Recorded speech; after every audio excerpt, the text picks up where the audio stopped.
మా ఇంట్లో అందరికీ నచ్చే ఒక రెసిపీ అండ్ మన ఛానల్లో కూడా మోస్ట్ రిక్వెస్టెడ్ రెసిపీ అదేంటంటే veg kurma with pistachio, almonds and cashews. అది ఎలా చేయాలో చూసేద్దామా మరి? ముందుగా ఒక బౌల్‌లో 2 table spoons pistachios, 2 table spoons almonds, 2 table spoons cashews వేసుకొని 1 డే నైట్ ముందైనా మనం సోక్ చేసుకొని పెట్టుకోవచ్చు. లేకపోతే వేడి నీళ్ళైనా యాడ్ చేసుకొని కొంచెం సేపు సోక్ చేసుకోవచ్చు. ఇప్పుడు ఒక ప్యాన్లో ఆయిల్ వేసి రఫ్గా చాప్ చేసుకున్న ఆనియన్స్ని వేసి అవి మంచిగా బ్రౌన్ అయిన తర్వాత అందులో టొమాటోస్, జింజర్, గార్లిక్ యాడ్ చేసుకొని మంచిగా సాటే చేసుకోవాలి. టొమాటోస్ని సాటే చేస్తున్నప్పుడు పీల్ ఈజీగా వచ్చేస్తుంది. సో అప్పుడు నేను తీసేస్తాను, మనకు ఒక సిల్కీ కన్సిస్టెన్సీ గ్రేవీ లాగా రావడానికి. ఇప్పుడు ఇదంతా మిక్సీ జార్లోకి తీసుకొని మనం నానబెట్టుకున్న డ్రై ఫ్రూట్స్ అన్నీ వేసుకుంటాను అండ్ బాదంకి పీల్స్ తీసేసుకోవాలి.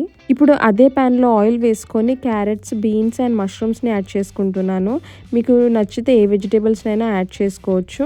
అండ్ దాని తర్వాత ఇందులో పసుపు, ఉప్పు, కారం యాడ్ చేసుకుంటాను. వెజిటేబుల్స్ ఒక 50% కుక్ అయిన తర్వాత ఇప్పుడు మనము గ్రైండ్ చేసి పెట్టుకున్న పేస్ట్ని యాడ్ చేసి ఇప్పుడు వెజిటేబుల్స్ అండ్ పేస్ట్ని మంచిగా కలుపుతూ కుక్ చేసుకోవాలి.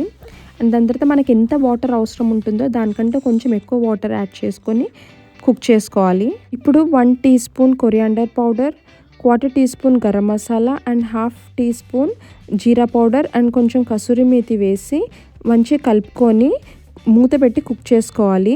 ఒక 20 మినిట్స్ అలాగా. మనము ఒకసారి మూత తెరిచి చూస్తే ఇలా మనకు ఒక బబుల్స్గా వస్తుంది. అప్పుడు మళ్ళీ మనము మంచిగా కలిపేసి మూత పెట్టి కుక్ చేయాలి. దాని తర్వాత కొంచెం సేపు అయిన తర్వాత తీసి చూస్తే మనకి ఇలా ఆయిల్ బయట అంతా కనిపిస్తుంది. అప్పుడు ఇది కర్రీ రెడీ అయినట్లు అర్థం. తీసుకొని మనం సర్వ్ చేసుకోవడమే.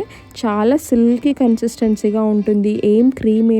ఆర్టిఫిషియల్ క్రీమ్స్ ఏం అవసరం లేకుండా కిడ్స్ చాలా యమ్మీగా ఇష్టపడి తినే ఒక రెసిపీ మీ అందరి కోసం రికార్డ్ చేశాను.